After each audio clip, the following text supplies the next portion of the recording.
Bom dia, boa tarde, boa noite, meus amigos do canal Importe da FNO, Federação Nordestina de Odontologia. Para quem ainda não me conhece, meu nome é Max Revoredo, diretor técnico de canário de porte dela, da FNO. E aí vamos para mais um programa Importe falando sobre alguma raça de canário de porte, alguma não, uma das raças de canário de porte. E hoje temos a honra de ter aqui conosco para um bate-papo legal, bacana, sobre a raça Yorkshire, o meu amigo dos tempos do Portal dos Canários, Claudemir Soares, vulgo Miro, criador da raça já há um bom tempo. Aliás, criador da raça não, vale a ressalva. Só cria essa raça. Ele tem um ou outro bichinho ali de estimação, mas a raça que ele cria é essa. E Miro, além de ser um grande criador, um grande apaixonado por essa raça, é também membro do York Club Brasil. E seja bem-vindo, meu amigo Miro, aqui para o Importe. Boa noite e muito obrigado pela gentileza de bater esse papo sobre essa raça tão fantástica que é o Yorkshire aqui com a gente. Valeu, obrigado, Max. Bom dia, boa tarde, boa noite a todos que venham assistir esse vídeo, né? E é um prazer estar aqui junto com o Max, companheiro de longos tempos de fóruns, desde do Portal dos Canários e até hoje batendo papo ali no Papo de Canários, sempre, né, às vezes um confrontando o outro um pouquinho, mas sempre na amizade, no respeito, na admiração que eu tenho por tudo que o Max tem construído, né, em relação à canaricultura no Brasil, né. Então, para começar, um cara que para de criar, ainda continua com um grupo de canário e continua discutindo todo dia, porque gosta muito e realmente contribui para a canaricultura brasileira de uma forma diferente. E é verdade, viu? Você agora lembrou de um fato que já tinha até meio que passado batendo na minha cabeça, mas assim, eu fui obrigado, né, por demandas pessoais e que não vem ao caso, a passar um tempo sem criar e continuei mantendo o grupo lá e administrando e o pessoal me canigando, como diz aqui no Nordeste. Rapaz, quando você voltar, eu lhe dou um casal de canário. Quando você volte, que eu mando um canário para você.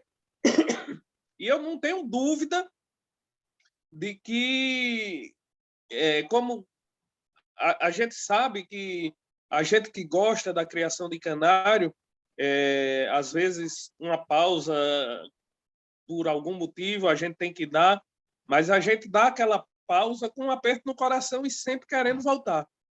E eu não tenho dúvida que, se esse tempo foi longo, ele teria sido muito mais longo se eu não tivesse mantido essa ligação com você, Miro, e com os outros amigos criadores, mantendo esse contato quase que diário, não, diário, permanente, falando sobre canário. Mas vamos falar de York e de canário de porte, que é o que importa.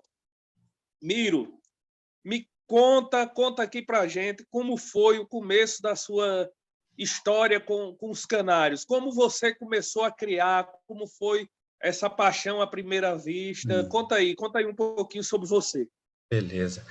Então, eu, como a maioria dos criadores, né, pelo menos da minha geração, fui um criador dos canários comuns, né? Eu não conhecia esse mundo de competição, de clube, não conhecia nada, simplesmente queria criar canário. Então, catava lá uma prateleira e colocava uma tela e começava, de alguma forma, eu e meu irmão começávamos a criar canário. Eu devia ter, nessa época, esses meus 18 anos, né, por aí, 17, 18 anos. E um dia, esse meu irmão era muito companheiro na criação, e hoje ele cria silvestre e eu crio canário, nós começamos a visitar criador, né? Aí conhecemos um que fazia parte do clube, até mas que maluco, até clube existe para isso. É uma surpresa, até que um amigo meu esses dias veio me visitar aqui, né? A gente tá fazendo um jantar, e ele falou, o que tem nesse quarto aí? Eu falei, canário, né? Deixa eu te mostrar. Aí ele olhou, nossa, invocado, né? Diferente. Tá, falei, mas isso aqui é só um pedacinho do mundo. Se eu souber o tamanho que é esse mundo de canaricultura, e muita gente não sabe, né? Aí eu fui mostrar vídeo da FOB para ele ficou maravilhado. Nossa, mas como é que pode? Né? É um negócio, é um mundo, né, meio à parte e quem conhece se apaixona. Daí eu fui com o meu irmão visitando o criador e um dia, né, fomos comprar uns frisados parisienses. Na verdade, era quase com meia pena na época, mas tinha um criador que tinha os canários já mais melhorados aqui em Maringá. E nós fomos lá. Aí, de repente, eu olho na parede, numa gaiola, é um canário diferente, né? Pena lisa, estava atrás de um frisado, e imponente, grande. E eu falei, rapaz, que canário diferente é esse? Ele falou, esse é Yorkshire. Aí eu falei, pronto. Falei pro meu irmão, quando nós voltamos, falei, por enquanto vai ser isso aqui, mas mais para frente, um dia eu vou criar essa raça aí. Aí, passou um tempo, né? Essa foi a época de colégio, começo da faculdade, aí eu comecei estava com 19 anos, aí eu comecei a ir atrás desse canário. Começou a entrar um dinheirinho de bolsa, né? Falei, opa, eu posso gastar em alguma coisa agora. Aí eu comecei a criar, em 2000 no ano 2000 eu comecei a criar mais para valer, assim. Então, aí que eu arrumei meus primeiros Yorks, não eram... Os Yorks da época já não eram bem diferentes do que a gente tem agora, né? Era um canário mais fino, mais com cara de lanca. E eu comecei a criar com 2 casais, 3 casais. Depois, em 2004, em 2003, eu me associei ao clube e comecei a pedir as primeiras anilhas, né? Outro mundo diferente para mim. Daí, em 2004, eu levei meu primeiro canário para concurso. Era uma fêmea melânica, pintada, nevada, lembro até hoje. Na época só tinha 3 cores de fundo para o concurso. Era branco, né? Podia ser o branco pintado e o azul, né? Ou Era o branco, intenso, nevado o ou nevado e intenso? intenso. Era só isso. E eu levei essa melânica, né? Que concorreu como nevado. E, para minha surpresa, eu nem estava, né? Na época, eu nem sabia o que era realmente acompanhar o julgamento. Eu simplesmente mandei o canário para o concurso e estava no encontro da igreja até. Aí, de repente, meu cunhado me liga e fala, cara, seu canário, eu passei lá na exposição, seu canário ficou em primeiro lugar. E eu nem esperava, né? Por ter visitado os criadores, eu vi os canários diferentes, falei, não vai dar, né? Mas chegou lá, primeiro lugar, a canária ganhou dos canários que eu até achava melhor, né? Mas a minha estava mais ajeitada para o padrão, para os olhos do juiz naquele dia. E ela fez 89 pontos, mas foi primeiro lugar. Aí me animou mais. Aí de lá para cá eu venho tentando. Passei uns 3 anos. Essa minha canária, eu sempre tive isso. Aliás, eu recomendo sempre isso para as pessoas. Me perguntaram, vai mandar sua canária? Uma canária só você classificou, vai mandar brasileiro? Eu falei, pode, o clube está pagando, tem o direito? Tem. Então manda esse canário para lá. Foi para lá, passeou, não fez nada, mas voltou. Mas assim, eu sempre tive essa... E sempre procuro falar isso para as pessoas. Não, tem que mandar. Você tem que mandar. Você não tem o canário que classificou, o juiz não avaliou? Manda, né? Aí foi mais uns 3 anos assim, até que eu comecei a pontuar alguma coisa no brasileiro. Mas eu sempre tive em mente que pretendo sempre ser um criador pequeno. Meus 10, 20 casais, só para mim manter o meu hobby mesmo, criar a raça que eu gosto, e é isso. Quanto a isso, Miro, existe, eu costumo até dizer que é até uma questão cultural brasileira, né? Porque, assim, se a gente olha um pouco mais voltado para a criação europeia, né, existem grandes criadores, grandes no sentido de qualidade, que criam com poucos casais, né? Sim. É até mais fácil você encontrar criadores com no máximo 20, 30 casais lá, né? Já são grandes criadores de qualquer raça ou qualquer cor. E aqui no Brasil, não. É comum você ver canaris que o cara tem 100, 200 casais. Que é muito Uma coisa voltado para a louca. quantidade, né? Ele se É, preocupa com qualidade, mas também muito se preocupa com qualidade, mas com quantidade, né? É uma visão diferente.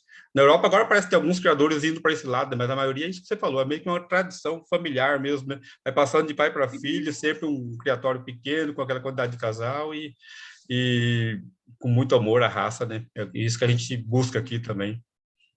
verdade. Mas vamos falar agora um pouquinho da sua criação em si de York, né? Hoje, conta aí para a gente como é o Canarinho Soares. Você cria realmente só York? Eu ouvi dizer que você tem um casalzinho de Gloucester, um negócio aí, tem umas Não, amazinhas, mas, eu, mas, mas me fala um pouquinho como é a sua estrutura, com quantos casais você cria, se cria com ama ou não, como é, assim, a ideologia do Canário Soares. Conta aí para a gente.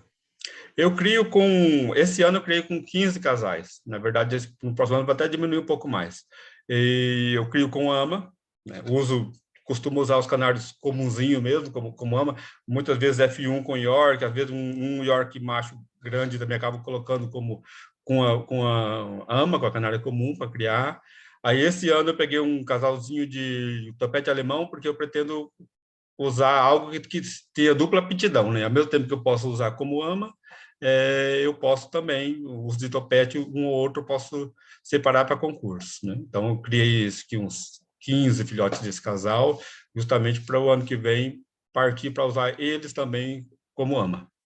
E minha filosofia é essa aí, eu procuro ter a melhor qualidade possível, né? O que tiver ao meu alcance de qualidade, todo ano eu estou tentando aprimorar. Todo ano eu faço umas 3, 4 entradas de fora, mas também venho trabalhando bastante a minha linhagem. O que eu tenho agora, na verdade, é meio que um gosto meu, né? Eu gosto de fazer em casa a coisa. Então, o que eu tenho, os canários que vêm me dando o melhor resultado agora nos últimos anos é de uma linhagem que eu venho trabalhando há 6 anos, né?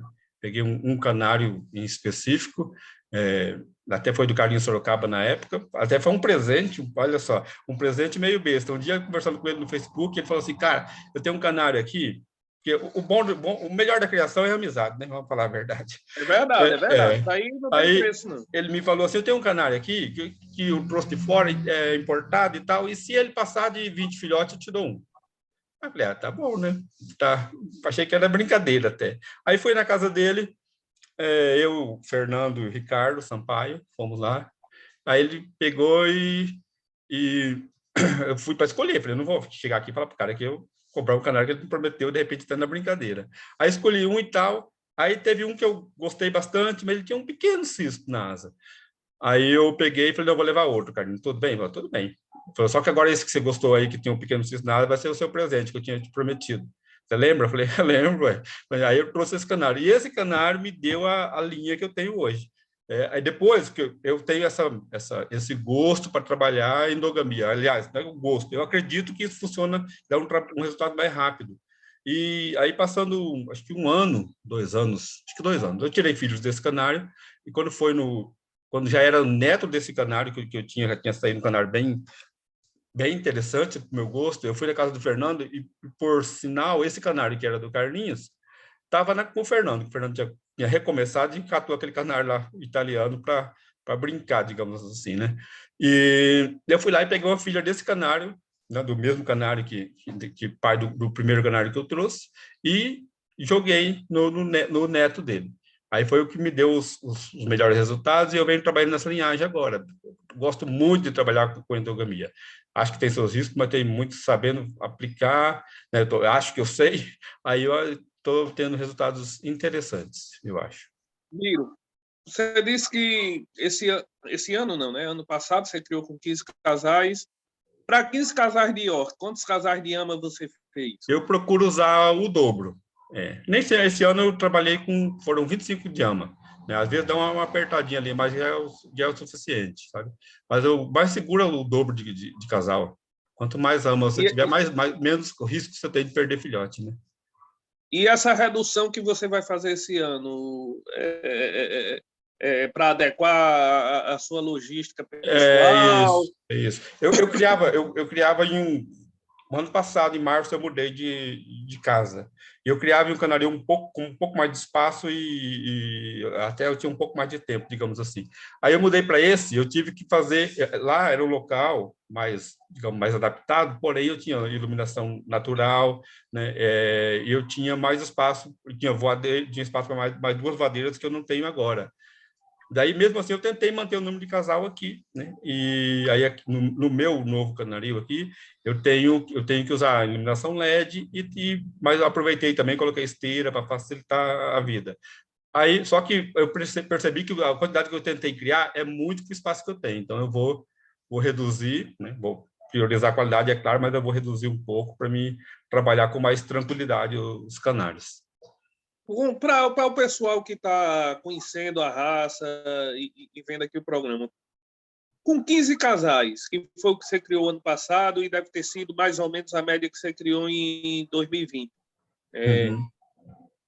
Qual a média de filhote que você consegue atingir com essa quantidade de casal? A minha meta para esse ano era 70, mas eu cheguei a 50 filhotes, que é uma média, digamos que boa, mas eu quero melhorar isso aí para esse ano. Eu quero diminuir, mas eu quero aumentar essa média. Seria basicamente 5 filhotes por casal, né? Sim, dá Mais para ou dar menos isso. uma melhorada aí. Miro, vamos enveredando em assuntos mais técnicos. Uhum. O York é uma raça que muita gente admira, né? Até pelo fato, você mesmo comentou aí, né? Quando você teve o primeiro contato com o York, achou ele imponente, achou ele diferenciado, e realmente é uma raça elegante e diferenciada, muita gente admira, mas muita gente acaba tendo medo de criar York porque acha ainda uma raça para poucos, né? Tem gente que diz, York é muito caro, enquanto eu compro, sei lá, X canário aqui de uma cor, de uma raça tal, eu tenho que comprar para investir no York bonzinho para começar e tal. Isso é verdade ou é mito? E se for verdade, por que o York? O que é que justifica o York ser uma raça tão cara? Ou você não acha ela tão cara? Me fala um pouquinho sobre isso, até para a gente ir tirando alguns tabus sobre a raça aí para o pessoal. Eu acho assim, para quem vai começar, realmente, eu acho que dá esse impacto, sim, porque não é barato, não é pouco você falar assim, eu preciso adquirir uma matriz por 2.000, por 3.000 reais, né? Então, realmente, eu preciso, para quem cria cor, por exemplo, dependendo da cor, né? Claro que tem canal de cor que tem um valor que chega no mesmo patamar, mas acho que assusta um pouco, sim. Mas eu sou o cara que gosta de dar dicas, né? Digamos assim, se eu fosse pensar assim quando eu comecei, eu não tinha entrado na raça. O que eu coloquei na cabeça? Eu vou no ritmo que eu puder.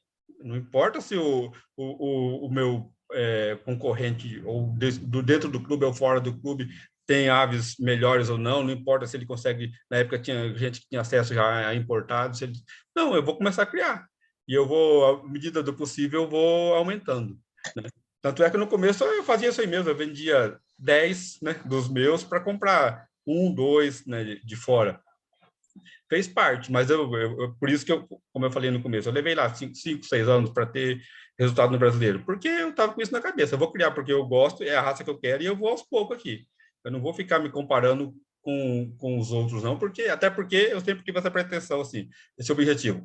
Você é um plantel pequeno, então eu não vou ficar me comparando com quem cria com 100 casais, com 200 casais. Não, eu vou criar o que eu gosto e com o tempo, eu vou ver se eu colho os meus frutos, né? Eu acho que agora que até colhi até demais, né? Pelo meu tamanho, de vez em quando está beliscando alguma coisa no brasileiro, já está bom demais para mim já. Meu prazer não é concurso, tá? Eu não gosto de ficar fora de concurso, mas o meu prazer é mais acho que a criação, é o bate-papo também, é a resenha, como diz o outro aí, em relação à raça. Gosto de estar no meio, sabe? Mas por que York é caro? O que é que você atribui a isso? Eu acho que é uma fase, sabe? Porque é caro, porque para se ter boas matrizes hoje vai depender de pessoas que trouxeram eles de fora, importado. Para o cara trazer um New York hoje, quanto que ele vai gastar? 7, 8 mil, né? Que seja 6 mil reais. Mas, assim, como que o cara traz o canário nesse preço e vai vender a preço de banana para mim, para os outros? Não dá, né? Eu acho que ele faz uma fase, talvez, eu imagino que com o tempo isso vai reduzir um pouco, vai cair porque seria um valor real. Eu acho que mas eu acho assim, o canário pontas, de qualquer raça, de qualquer cor, ele sempre vai ter um preço diferenciado. Porém, se eu treinar meus olhos, se eu aprender, se eu saber escolher, eu não preciso depender de resultado de concurso. Eu posso ir na casa do criador e, de repente, eu já fiz isso. Estou falando isso porque eu já fiz isso. Pegar uma fêmea lá, aquela fêmea que eu peguei, que falei do Fernando agora há pouco, que me deu uma linhagem boa. Fui lá, essa de concurso e aqui tem a voadeira. Essa aqui não vai nem para concurso. Eu olhei, tá. Essa aqui é filho de quem? Essa aqui é filho daquele canário, então é essa que eu quero. tinha um bom desenho. Não era o canário para concurso? Não era, mas ela tinha a genética que eu queria e tinha um padrão que eu olhei e falei assim, essa aí me serve. Então, eu acho que talvez valha para toda a raça isso, mas assim, precisa conhecer bem o padrão, precisa saber avaliar o canário, aí é o que eu chamo de peneirar, né? Eu posso ir na casa de alguém, porque normalmente eu adquiro aves antes dos concursos. Então, eu tenho que saber o que eu estou querendo. Eu não estou me baseando, esse aqui foi campeão, eu quero esse, né? Não, eu quero escolher aquilo que tenha algo que vai chegar em casa e vai incrementar em alguma coisa no meu canarinho. Acho que é por Show aí. de bola, Miro. Eu acho que conhecimento, né, vale bastante. Dinheiro, quem tem dinheiro ajuda muito, né? Quem tem conhecimento, agora se você tiver os dois, melhor ainda. Porém, o conhecimento ajuda bastante você a encurtar esses caminhos. É verdade, é verdade. E outra coisa, é importante isso que você falou, de você conhecer e saber o que você precisa, né? Sim. Porque muitas vezes você não precisa gastar uma bala de canhão para resolver um problema pontual ali, né? Eu já estou trabalhando aqui numa linha, meus canários já estão aqui dentro do padrão, eu preciso apenas de um canário para inserir essa característica aqui, que não precisa ser necessariamente o canário campeão ou o canário perfeito, né? Como você colocou. Exato. Eu acho que está corretíssimo a sua linha de raciocínio. Vamos evoluir na nossa conversa. Não, mas só mais um detalhe York, só um detalhe em relação a isso aí. pode falar. Eu não sei se você quer perguntar, porém, o York, houve uma fase, eu acho que é muito de fase, principalmente de raças assim, que a tendência era, eu quero o canário parrudo, canário bruto, canário grande, né? E muitas vezes, se você não souber acasalar, você pegar dois grandes, você vai criar coruja, né? Então, por isso que é importante, eu acho importante você chegar e olhar para o seu plantel e falar assim, o que precisa? Eu olho para o meu e falo, poxa, agora eu preciso de mais perna. Então, o canário e com uma plumagem mais justa, é isso que eu vou buscar no outro, né? Independente se era uma canária que de repente nem ia para concurso, porém ela tinha os atributos que eu precisava inserir. Eu acho que isso aí, York é muito disso, tem muito o tal de acasalamento de compensação. A gente precisa buscar isso. Tudo bem, se eu tenho passos medianos, eu posso acasalar com eles tranquilamente. Mas na hora que se eu tenho um bicho com pena muito volumosa, eu preciso trazer algo, um parceiro que compense isso para poder chegar na qualidade para concurso, né? Não adianta só ir na moda, não. A moda, às vezes, pode ir para um rumo que, de repente, você percebe que você está com bichos totalmente fora do que é o padrão para julgamento. Esse negócio de moda me lembra muito o lançamento de carro, né? Aqui lá os cabas lançam um carro verde-limão, amarela, e todo mundo compra. Aí, com um ano, o cara olha assim, não consegue mais ver aquele carro, porque o caba vê em todo canto aquilo ali e está enjoado na cor do carro. E na hora de vender, ninguém quer. É mais ou menos isso. É. Miro, me fala um pouquinho de como hoje você vê a criação de York no Brasil. Evoluímos, estamos estagnados, precisamos evoluir em quê? Aumentamos o número de criadores, como é que se encontra hoje? Você que é do York Club Brasil, né, tem uma noção maior disso. Né? Como é que está a criação da raça aqui no Brasil? Como é que está a qualidade das raças criadas no Brasil? Como é que está a quantidade de criadores criando York? Fala um pouquinho disso aí para a gente. Então, né, hoje eu brinquei no grupo lá, né, o velho é vivido, né? E eu passei por várias fases do York, eu acompanhei isso.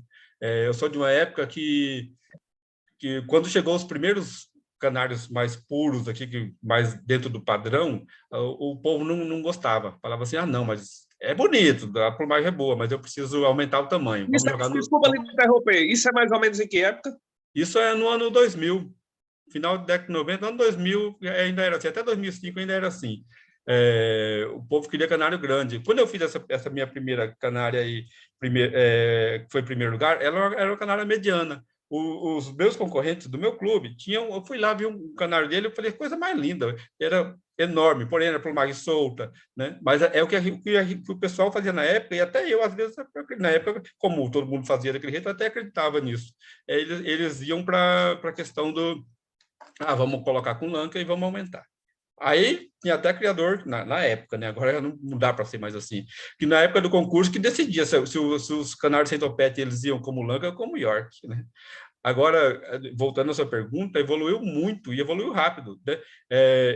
Eu fui um cara que eu fiquei talvez uns 4, 5 anos meio que brigando, porque quando eu vi o que era o Gold, e como eu fiquei estudando e olhando o site de fora e olhando foto de fora, eu falei, não, mas peraí, a gente pode estar nesse rumo, mas o rumo certo deve ser mais para esse lado aqui do canário desenhado e composição. E aí eu bati mais nisso aí, né? Mas até romper essa barreira aí de que devia misturar com Lanka ou até com o Norbit, eu acho que atrapalhou bastante a raça. Mas quando o pessoal começou a tomar consciência disso, aí a coisa mudou e evoluiu muito. Acho que 2012, 2010 para cá, aí a coisa pegou mais firme, sabe? O pessoal começou a trazer, porque os primeiros Yorks que eu vi que chegaram de fora, eu vi uns bem ruinzinhos também. Acho que não sei os criadores que iam daqui para buscar lá, viam os canários bem fracos. Você olhava e falava assim, mas esse aqui tá pior que o meu aqui, né?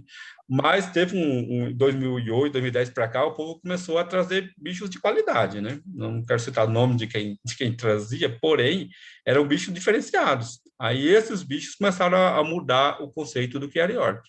Tanto é que hoje é impossível você misturar o York com o Lanka, né? São raças totalmente diferentes.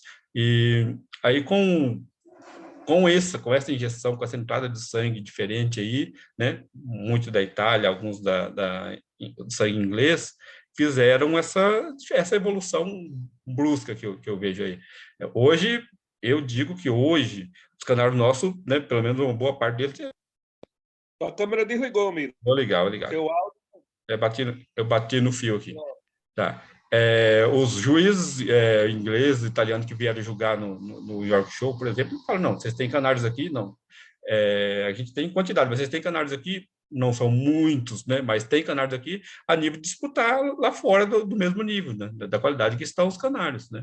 E cada York Show que está acontecendo, ou cada brasileiro também, não quero separar as coisas, né? Porque os criadores muitos deles levam nos dois lugares, a evolução está sendo muito grande. Cada ano você vê que aumenta a quantidade de canários bons, né? Então, hoje está no nível muito, muito bom.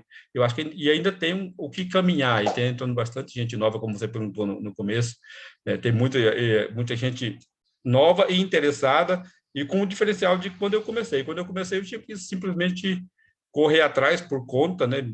Me virar com o inglês para ler no site de fora. E agora o pessoal tem material, né? Pelo menos a gente está à disposição para isso, tem um grupo específico para isso no WhatsApp, tem a própria, na FOB teve live sobre a raça, enfim, quem está agora, entrando agora, tem muito mais informação. Tanto é que eu percebo que eles estão começando já com um nível muito melhor de canário do que quando eu comecei. Eu tô engatinhando no York, né? É mais uma pressão do amigo Fabiano Lamoglia. Quero mandar aqui um abraço para ele aqui. Não, um abração, pô, pequeno amigo. O Rodrigo Botelho também, que fica me alfinetando aqui a acolá e terminam fazendo com que eu crie York, e eu vou criando aqui, meio como mira ali, pelo cantinho, pela beirada, para ver o que é que dá. Mas ainda estou engatinhando na raça. É uma raça que demanda ao meu ver, né? Pode ser que eu esteja falando besteira e você me corrija, fica à vontade para me corrigir se eu estiver errado. Mas, assim, demanda um foco muito grande, né? Uma raça que precisa de um cuidado, de um manejo, de um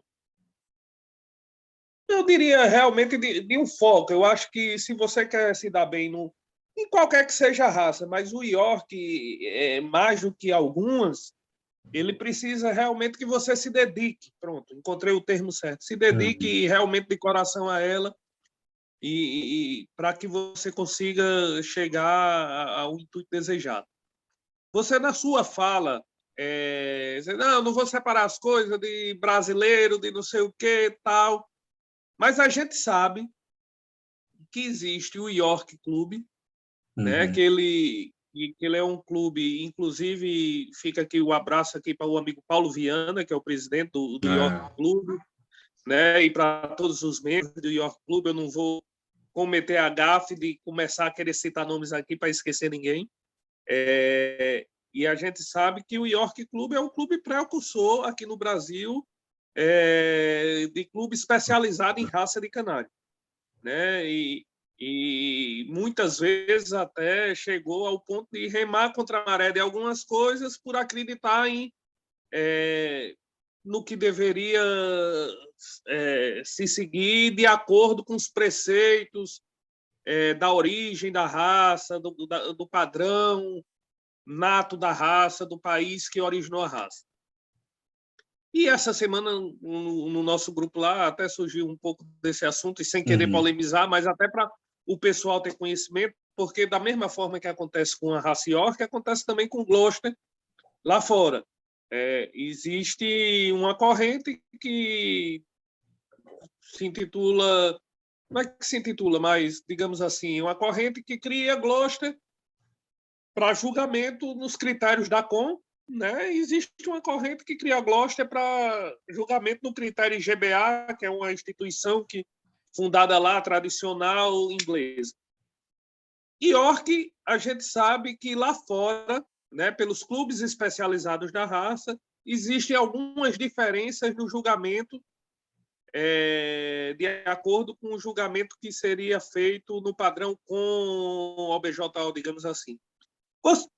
Não estou querendo que você defenda A nem B, não vou lhe colocar nessa Não, fica tranquilo, pode perguntar. Mas eu queria que você nos explicasse quais são as diferenças de padrões de julgamento dessas duas correntes, né? Da corrente mais tradicional, mais especializada, e da corrente com... Sua câmera desligou, Miro. Estou tentando ligar de novo. Relaxe, estamos aqui. Vamos chamar o intervalo comercial. Chama o Bibi para animar. Festa.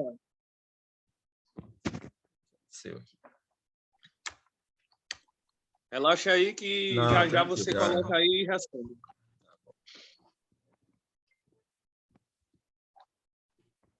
Olha, essa sua pergunta, se fosse há uns 5 anos atrás, ela seria muito mais difícil de ser respondida, sabe, na minha opinião.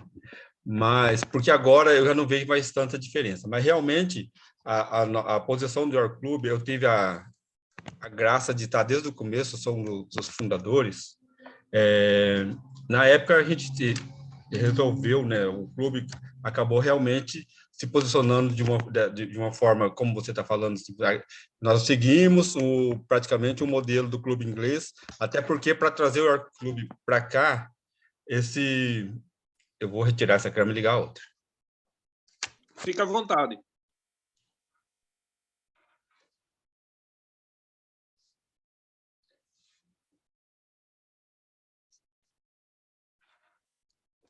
Enquanto isso, vamos comendo um queijinho, bebendo vinho. E Miro, logicamente, está trocando a câmera e pensando na resposta que vai dar.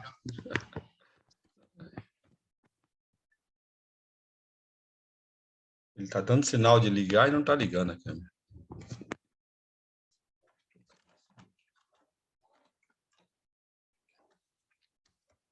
Miro, o seu áudio está audível.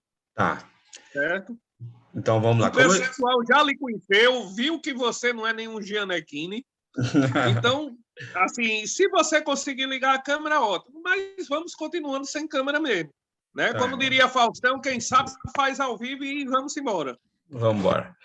Então, como eu te disse, se fosse antes, a resposta também seria mais difícil. Mas agora eu acho que, até porque muitos dos sócios do York Club, eles fazem parte vão para o brasileiro também. A maioria deles, a grande maioria, faz isso. Então, eu acho que a qualidade, o jeito dos pássaros, o estilo dos pássaros se aproximou muito. Então, mesmo sendo um julgamento, não vou fugir da sua pergunta, um julgamento, digamos que diferente, por quê? Primeiro que isso foi desde o início já um consenso da FOB, desde o Beraldi, quando foi fundado o clube, foi conversado com o Beraldi, ele falou, não, vocês têm essa liberdade de trazer um juiz especialista. O que é um juiz especialista? É um juiz que ele é um criador da raça, ele tem como critério ter tido bons resultados no julgamento dos seus canários, né? Passou por uma avaliação de um juiz, de outro juiz, por pelo menos cerca de 3 anos, para poder e precisa ser aprovado por esse juiz para então ele se tornar um criador, não um juiz. Então, a gente teve essa liberdade. Até Juiz hoje, especialista, né? juiz especialista, o que é um criador que recebe informação para juiz e ele não E ele precisa... não necessariamente é juiz de instituição nenhuma. Não, ele O não... preceito que ele precisa ter é ser criador, conhecer a raça, e ele vai ser juiz especificamente daquela raça, não é isso? Exatamente, exatamente isso. Ele vai ser juiz daquela raça. Se ele quiser, porventura, ser um juiz comum, ele precisa submeter a todos os critérios, aos Lógico. métodos da OBJO para ser um juiz para FOB ou um juiz comum. Porém, ele é simplesmente um criador especialista em julgar aquela raça. E, para isso, ele precisa mostrar na mesa com resultados e também passar por uma avaliação, porque, às vezes, uma avaliação técnica em termos de outros juízes que já atuam há mais tempo.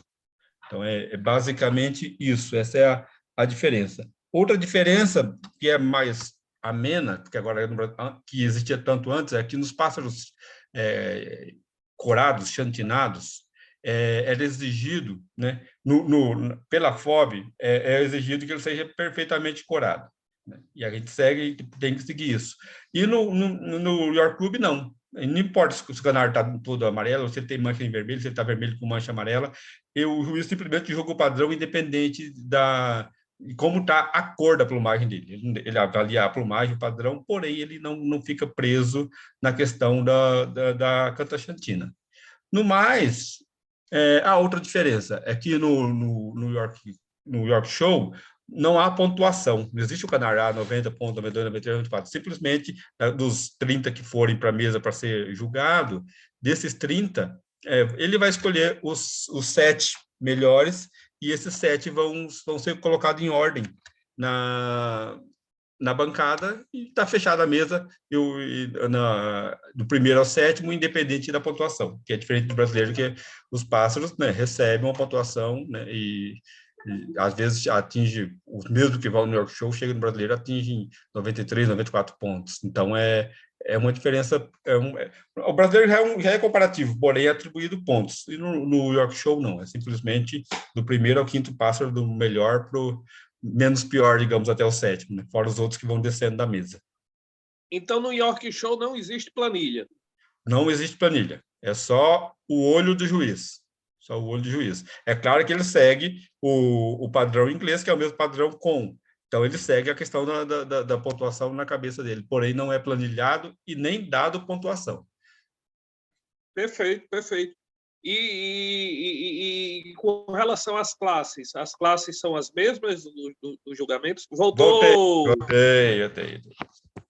As classes são as mesmas.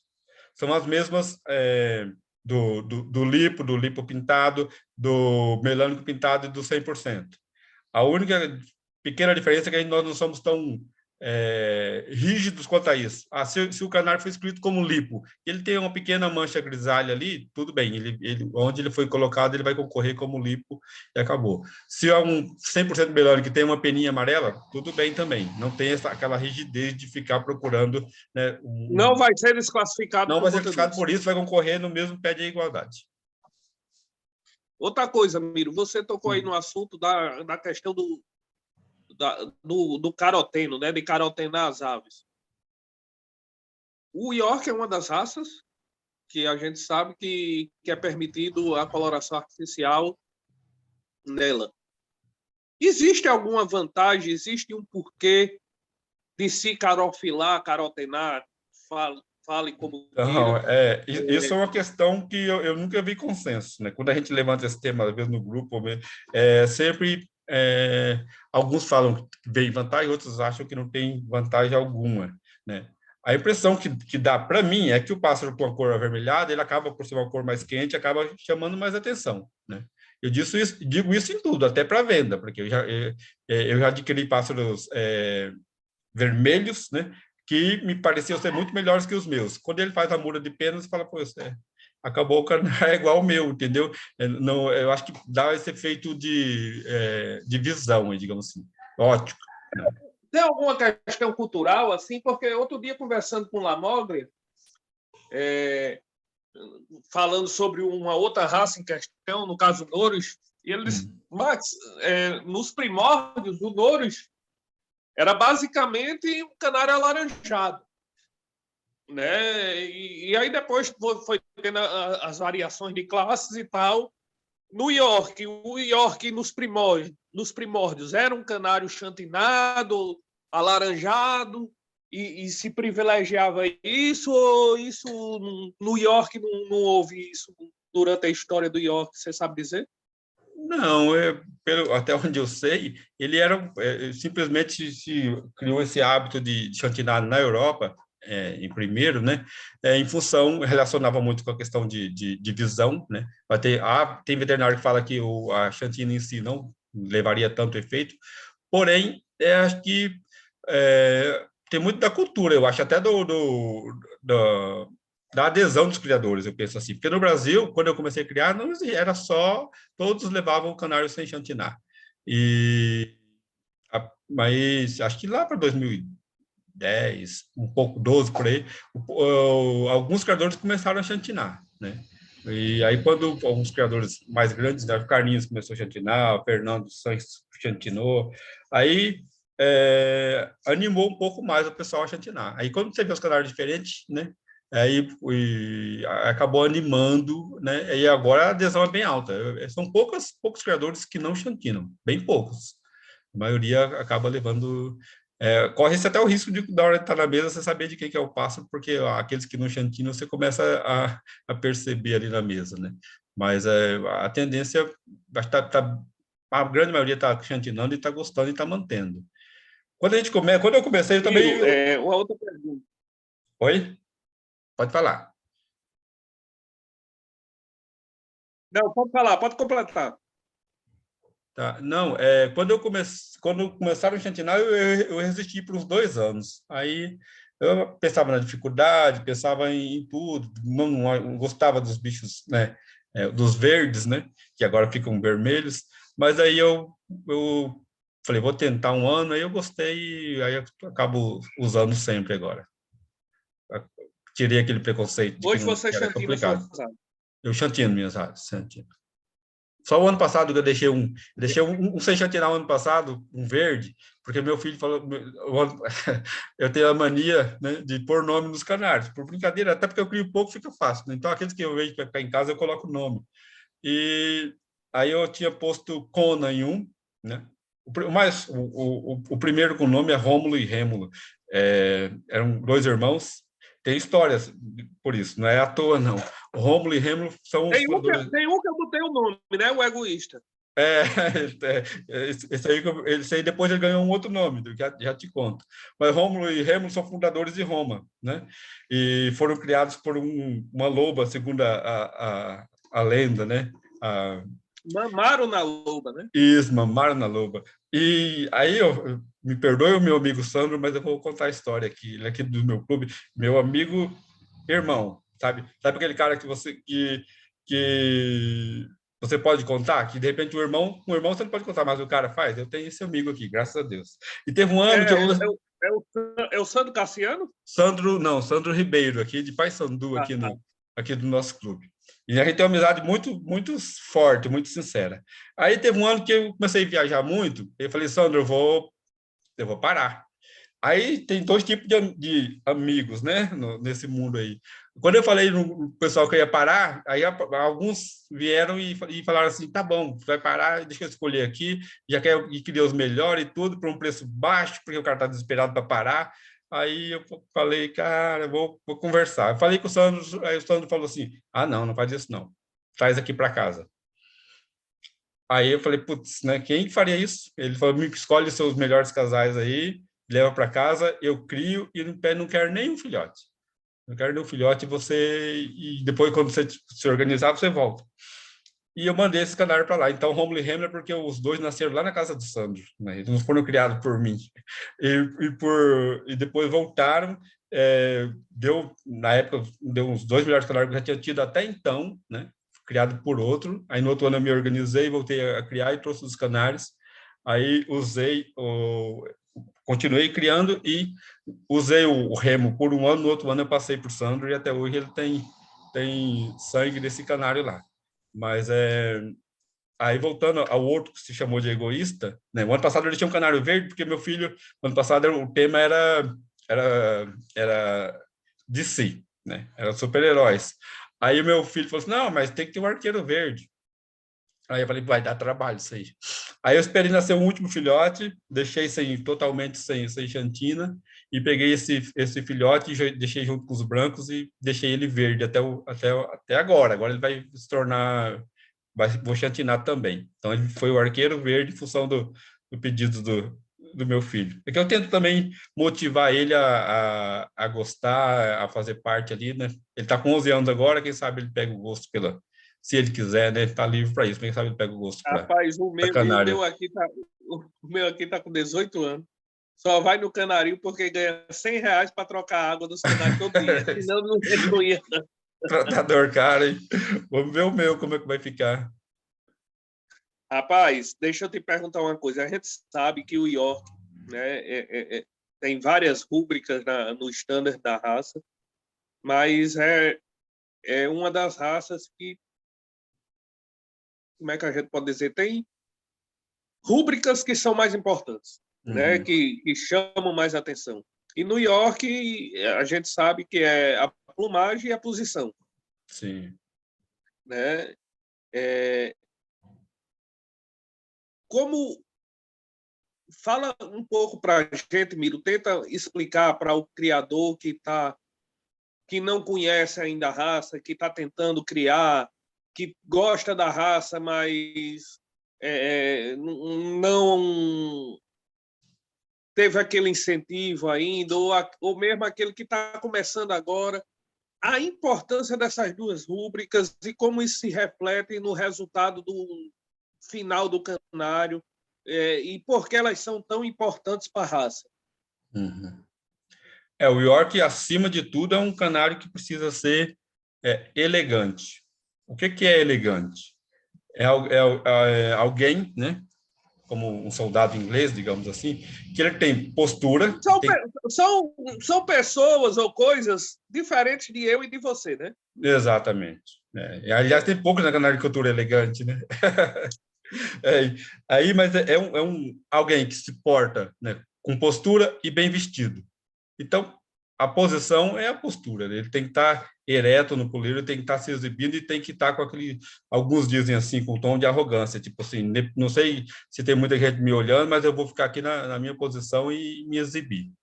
E, além disso, tem que estar bem vestido. Então, a plumagem é esse smoke coladinho, né, sem fios, né, sem fiapo, sem rasgo, e colado ao corpo e bem justo para poder fazer com que a elegância se sobressaia, que a posição ali, que a postura dele se sobressaia. Então, por isso que cada item vale 25 pontos, ou seja, metade da tabela de pontuação é 25 pontos para posição, 25 para plumagem, que deve ser realmente estar vestindo o pássaro para que ele possa se exibir com qualidade, sem pena solta, sem friso, sem marcação de nuca, e se vestir de igual por todos, sem aquela saia, uma plumagem ajustada ao corpo do canário. E quanto ao desenho, Miro, qual o terceiro ponto, né, que chama mais atenção no standard da raça e que talvez, tirando a questão da elegância, que a gente pode ligar mais com a questão da posição, né? Tirando a questão da plumagem, que envolve a ave como um todo, mas assim, a gente sabe que o York ele tem um desenho muito peculiar, né? Que ultrapassa não só a questão da posição, quanto da plumagem. E Sim. Qual seria a próxima rúbrica que a gente poderia citar do York de importância para que realmente a gente olhe e diga isso é um York e é um York bom? É como você está falando, não adianta ele estar em posição, não adianta ele estar bem vestido e ser, por exemplo, um canário fino, né? Acho que a marca do York é o que a gente chama de bloco, que é conjunto de cabeça, ombros e peito. Então, é um canário que precisa ter volume nessa região, para poder até se sobressair na questão da sua exibição também. Então, o bloco, né, mas apesar de na planilha de julgamento estar separado cabeça, né, e as outras partes, mas esse conjunto, né, esse bloco justamente porque a cabeça deve se fundir com o ombro, deve se fundir com o peito e deve ter uma continuidade, não pode ter marcação, né, de nuca, ou seja, ele tem que ter algo contínuo e encaixado aqui nas duas pernas firmes ali. Então, o bloco é algo muito importante, só com uma ressalva. Houve um período, né, que é aquilo que eu acho que é ciclo, que depois as coisas vão se ajustando, que se deu muito valor a isso. Então, era a era do bruto. Todo mundo, nossa, que canário bruto! Olha que canário bruto! Olha a grossura do canário! Olha o tamanho da cabeça desse canário! Turkshire. Oi? Os Turkshire. Isso, os Turkshire. Só que daí você olhava para o canário, olhava para tudo aquilo e realmente impressiona, porém, ele fora de posição. É o que eu brinco, às vezes falo que é um barquinho, porque ele está nessa posição assim. Ele devia estar aqui, é ereto, ele está aqui com o rabo levantado, parecendo um barco. Então, quando se valorizou muito bloco e bicho grande e bruto, se tendeu para bichos com muita plumagem e fora de posição, né? Porque é um desafio no York, é um grande desafio, né? O York é uma raça que, apesar do padrão inicial falava em tamanho aproximado de 17,3 centímetros, né? Os padrões que a gente vê agora falam assim, mínimo de 17. Então, é claro que um canário grande impressiona, mas o grande desafio do York é conseguir fazer um canário que equilibre tamanho, volume e, ao mesmo tempo, posição e boa plumagem. Geralmente, os canários grandes tendem a não entrar em posição, ficar mais abaixado, né? Ou ter uma plumagem muito solta que vai atrapalhar o desenho dele, né? Que é outro item que a gente ainda não conversou, que é essas linhas contínuas que o canário precisa ter. Para não ter marcação de nuca, ele precisa ter uma linha contínua, que sai do bico, cabeça totalmente redonda, como a minha aqui, né? Para todos os lados, totalmente redonda para todos os lados, e sem marcação de nuca, e vai uma linha reta até a cauda, e a linha que sai do bico também sempre curva, chega passando pelas pernas e atingindo a cauda, ou seja, não chega a ser bem uma cenoura, muitos brincam assim, mas ele tem que ter aquela forma de linhas sempre contínua para poder, é o que dá a graça no shape, na forma do canário. Com relação a isso, e até enquanto você falava aí, eu estava tentando raciocinar aqui, tentando puxar na memória, eu acho que só existem duas raças de canário de porte que se exigem isso, nessa questão de monobloco, digamos assim, de curvas contínuas, que é o York e o Gloucester. São as únicas duas raças que você não pode ter divisão de cabeça, de ombro, de pescoço, de nada. A linha que começa no bico, corre pela cabeça, passa pela Faz nuca, aquela meia-lua vai do pelo Gloucester. dorso, termina, e do mesmo jeito a outra que desce pelo bico, pelo peito e vai. E creio que né, com relação a essa característica especificamente, são as duas raças de porte que exigem isso. Né? As demais, não vamos falar de frisado, que não se encaixa com isso, nem de desenho, muito menos. Canário de posição, que aí já entra noutra seara. Se a gente pegar os de forma, né? Lanka, Iris, Fife, Border, Norris e por aí vai, todos têm que ter a famosa curva reversa, alguma curva de pescoço, de nuca, alguma coisa que não dá essa continuidade. Né? E creio eu que Sim. só o York e o Gloucester. Exato, o York não pode ter pescoço, né? Tem que estar tudo unido ali, cabeça encaixada no ombro e acabou. Não pode ter marcação nem embaixo e muito, principalmente em cima. Agora, por exemplo, o pessoal está atendendo muito, é um termo que a gente usa muito em York, é a tal da nuca profunda, nuca alta, que é justamente o inverso de ter a curva, é ter ela mais mais sobressalente ainda. Então, quando a gente vê um canário com profundidade de peito até a nuca, assim, para criador de York, é de encher os olhos. Você fala, nossa, esse tipo de canário, essa forma, essa nuca alta que a gente quer. Então, está E atendendo. perigoso também, às vezes, porque isso, às vezes, o cara confunde e termina pegando o canário com a cabeça mais chata, né? Ou não? Exatamente. Não, quando você falou dos Turkshire, né, era bem isso. Acho que quem usou esse termo foi o Dr. Arthur, que é criador de Cardenas, que é também Cardenado. que é criador de York também. Acho que foi ele que brincou pela primeira vez e pegou esse termo. E realmente, teve uma época nos canários da Turquia que eles eram grossos aqui e, de repente, a cabeça afunilava, né? Aí, agora a gente vê, olhando, nunca fui lá, né, mas olhando pelos os vídeos, as fotos dos criadores, você vê que eles já tenderam para um modelo bem diferente, principalmente com volume de cabeça, e já não são mais... Eu falava que era tipo um York, um tourinho, né? Ele tinha cupim, mas a cabeça afinava.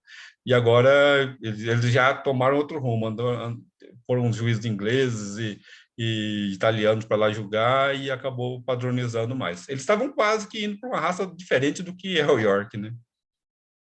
Miro, o York a gente sabe que é uma raça inglesa, né? Originariamente e tradicionalmente inglesa.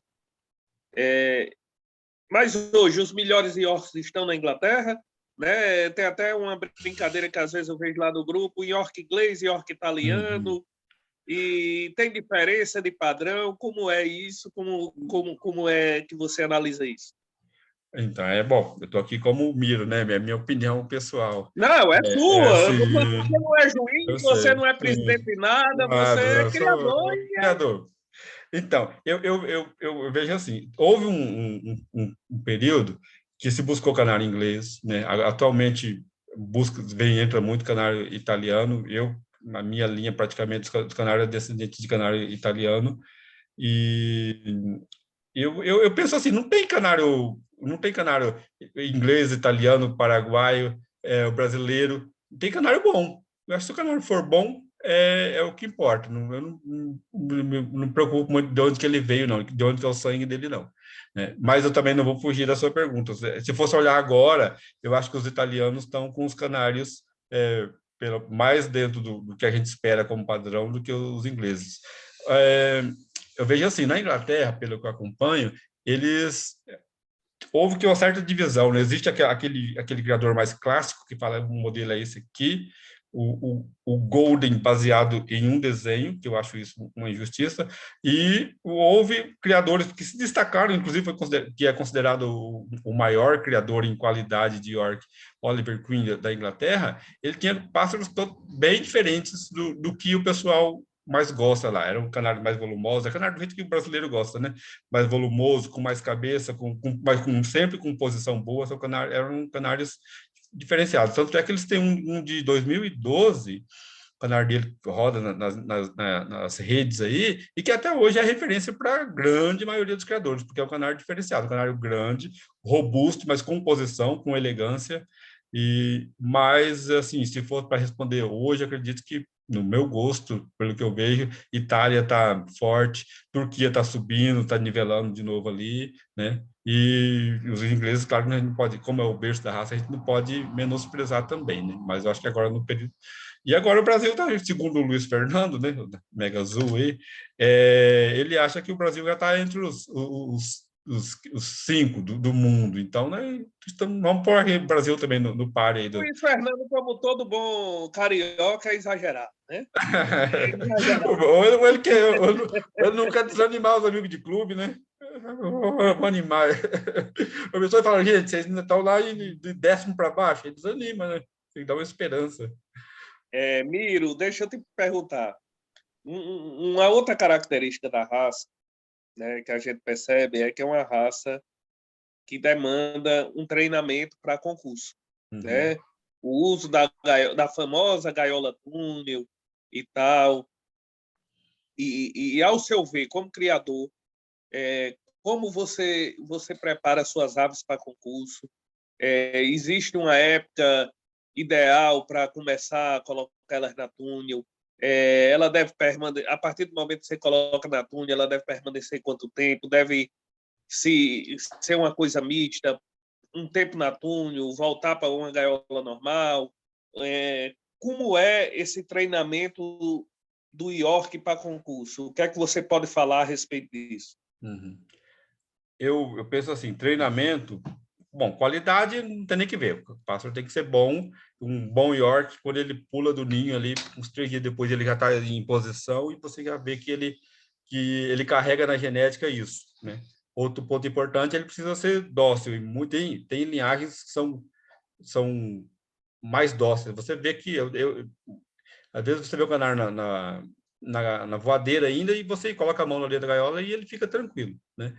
Porque ele é dócil mesmo. Porém, eu acho que o treinamento está cada vez ficando mais essencial. Precisa treinar. Não faz parte da nossa cultura, né? Nossa cultura do Brasil eu vou deixar os canários lá nas gaiolas, vou separar aqueles que tem mais para concurso na Argentina e quando for dia do concurso eu cato ele jogo dentro do transporte e solto lá. Mas com o York não dá para fazer isso. Precisa ser realmente treinado e treinado com o tempo. Eu digo isso porque uma vez no clube aqui, quando a gente foi ver os gaiolas, já tinha túnel, cara. Fomos ver os pássaros nas gaiolas. Um amigo meu, que eu não vou citar o nome, né, Joelcio, ele tinha um canário muito bom, um espetáculo. Jojo, grande abraço para Jojo. Jojo do Jojo Shire. Exatamente. E tinha um canário muito bom branco dele. Porém, ele não treinou nada o canário. E na hora que foi para a mesa, o canário não se apresentou. Aí ganhou um outro canário que era bom também e estava treinado, estava acostumado com o movimento e não se incomodou com a presença do juiz e se exibiu. Então, a partir desse exemplo, eu falo que é essencial, sim, treinar hoje. E quando seria o treino, como você perguntou? O ideal é quanto antes, melhor, né? Só que a gente tem o hábito eu digo a gente, eu me incluo também, de colocar os canários com mais espaço e depois, quando começa a fechar a muda, começa a aparecer aqueles canários que se destacam mais, começa a treinar eles, né? O ideal seria desde filhote. O inglês, né, talvez por criar pouco, eles fazem isso, né? O filhote ainda em primeira pena já começa a ter o contato com a túnel, né? Claro que ele faz todo um processo de colocar a túnel anexada na voadeira, o canário começa a visitar e sair, até o momento que ele sentiu a vontade ali, aí ele começa a desacoplar da voadeira. É um trabalho que existe paciência e tempo, né? Que é coisa que a gente não tem muito. Então, eu ainda sou daquele método de escolher quais são, né, quando começam a se apresentar, e eu levo eles para túnel. Você falou em quanto tempo ficar. Depende muito, que o Brasil sempre tem as diferenças, né? Nós temos hoje 3 tamanhos de gaiola túnel. Um deles, o referencial aí Deixa eu vai. só lhe interromper e até para lhe ajudar na pergunta. Eu pergunto isso e mais como criador de duas raças que não são York, mas que a gente tende também a fazer esse processo de treinamento e de individualização, que é o Gloucester e o Fife. Uhum. Porém, o que é que eu tenho percebido? Tanto o Gloucester quanto o Fife se passa muito tempo na gaiolinha de concurso, a gaiolinha de treinamento, eles tanto engordam quanto tendem a riar a asa. Porque voam menos, vão relaxando muito, passam do ponto e termina influenciando negativamente na apresentação. O York teria algum ponto negativo dele passar muito tempo na gaiola túnel? Tem alguma característica que termina desagradando na hora do julgamento? Ou para o York, com relação a isso, não teria? Não, tem sim. A maioria dos criadores tem a gaiola túnel menor.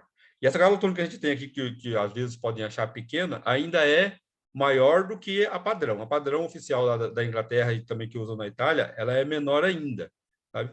Então, uma situação que o pássaro não tem muito espaço, como você está falando. Então, se eu deixo esse pássaro lá um mês dentro de uma gaiola dessa, ele vai envolver a questão da musculatura, vai arriar a asa, enfim, é uma condição que não pode ficar por muito tempo. O que eu faço? Eu tenho uma gaiola pequena, um pouco mais pequena do que a maioria usa, porque as minhas gaiolas eu mesmo tive que fazer, quando eu comecei a criar e eu vi túnel na internet, eu falei, vou inventar uma gaiola. Na época foi até o Gonzaga, que é aí de cima, aí do Nordeste, que pegou essa empreitada. Eu falei, Grande Gonzaga, Gonzaga, abraço. falei, vou fazer um desenho aqui, Gonzaga, e vocês, não, tem um amigo gaioleiro aqui, leva lá para ele. E eu fiz o desenho, meio copiei, vi as dimensões que era a gaiola, falei, isso é muito pequeno, da inglesa eu aumentei um pouco, né, uns 3 centímetros de largura, 2 de profundidade, e essas gaiolas foram feitas aí em cima, né, na cidade do Gonzaga, e ele arrumou um caminhoneiro que trouxe essas gaiolas para mim, né. Então, a minha gaiola é um pouco menor. Então, o que eu faço? Eu deixo o York uma semana ali e deixo ele uma semana na Argentina. Nessa Argentina, dividido no meio, na verdade, um em cada lado, mas de vez em quando eu solto a grade do meio para eles terem mais, se movimentar mais. Depois voltam para túnel. E outra coisa que é importante, não é só colocar na túnel. Isso aí era fácil, né? Mas você tem que treinar, você tem que movimentar esse pássaro. Eu costumo colocar as gaiolas tudo numa altura, né, do olho, que é o ideal, um pouco mais alto aqui no meu caso, e muda essa gaiola de lugar, vou acostumando ele com o movimento, às vezes meu filho está junto, às vezes o cachorro está perto, justamente para poder ele meio que acostumar com o movimento. Quando vem algum amigo em casa, já também faço questão de mostrar os bichos e aproveitar aquela movimentação dentro do canarinho para poder estimular. E à medida que você vai fazendo isso, você vai ganhando confiança do pássaro, né? Então, ele passa mesmo você pegando a gaiola na mão, ele passa a continuar no poleiro central, né? Porque a minha gaiola tem um poleiro central, sobrando um espaço bom para que ele não se sinta incomodado com o teto da gaiola, e um poleiro bem perto da terceira grade, na lateral, para que ele bater nesse poleiro, ele já sinta meio que incomodado e volta para o central. Então, ele vai ser treinado para ficar sempre no central, que é onde ele precisa estar para o juiz avaliar ele. É ali que ele vai entrar em posição. Então, basicamente, é isso aí. Uma semana na túnel, uma semana na Argentina, e quando ele vai para a Argentina, ele recebe banhos. Isso vai fazer com que ele não perca a qualidade, não perca a musculatura, que ele se mantenha, que ele esteja pronto para o dia do concurso e, principalmente, manso. Dócil, né? Show de bola mesmo. Quanto mais dócil ele estiver no dia do concurso, mais tempo ele vai ficar em posição. E a posição, 25 pontos. Então, ele precisa realmente se apresentar. Não ficou em posição, não vai agradar o juiz, não vai chamar a atenção. Essa é uma diferença quando eu falei dos robustões, né? Eu vi muita gente reclamando assim, poxa, mas o canário era robusto, era grosso, mas ele foi para a mesa, ele não entrou em posição. Então, infelizmente, ele ia estar perdendo alguns pontos aí, né, dos 25 que conta para a posição. Miro, antes de mais nada, eu só tenho a lhe agradecer pela gentileza, pela presteza, pela amizade, pelo carinho de ter aceitado o convite para conversar sobre essa raça. Eu sei que para você isso é coisa besta, porque falar de York para você fala 10 horas e com o maior prazer do mundo. Mas a gente daqui do Nordeste, da FNO, a gente realmente agradece. Muito, muito, muito, muito obrigado por você ter aceitado esse convite. Muito obrigado por tudo que você nos ensinou e nos colocou aqui. E a gente só tem a agradecer. Obrigado. E se você quiser colocar mais alguma coisa, fique à vontade, o espaço é seu. Não, eu que agradeço o espaço. Falar de York, para mim, falar do que eu gosto, da minha paixão, é um prazer, né? Eu fiquei realmente um pouco nervoso quando você falou, não estava brincando, não, mas, assim, conversar sobre a raça sempre, sempre, sempre é bom. Então, agradeço muito a vocês, a você e o pessoal do Nordeste, tenho amigos aí, graças à criação de canário, né? Então, fica meu agradecimento aí. Um abraço para o Abílio, eu não posso deixar de mandar um abraço para o Abílio, meu grande amigo. Abílio, bebida paçoca. E desde Bebida já, paçoca. não sei se ele já fez o convite, mas a gente faz, independente dele. E você é sempre muito bem-vindo aqui. E no dia que você der as caras aqui no Nordestão, para a gente vai ser um motivo extra de alegria aqui. Vai ser um prazer, vai ser um prazer. Vamos ver se a gente encaixa uma viagem de família com o Nordestão, né? Quem sabe? É verdade. Tem que fazer a dobradinha. Sim, sim. Mas agradeço Obrigado, meu muito. irmão. Obrigado. Obrigado por tudo. Dá uma pausa, dá uma desligada aí na gravação e aí, show de bola. Obrigadão. Valeu. Abraço a todos. Valeu, Boa noite. tchau.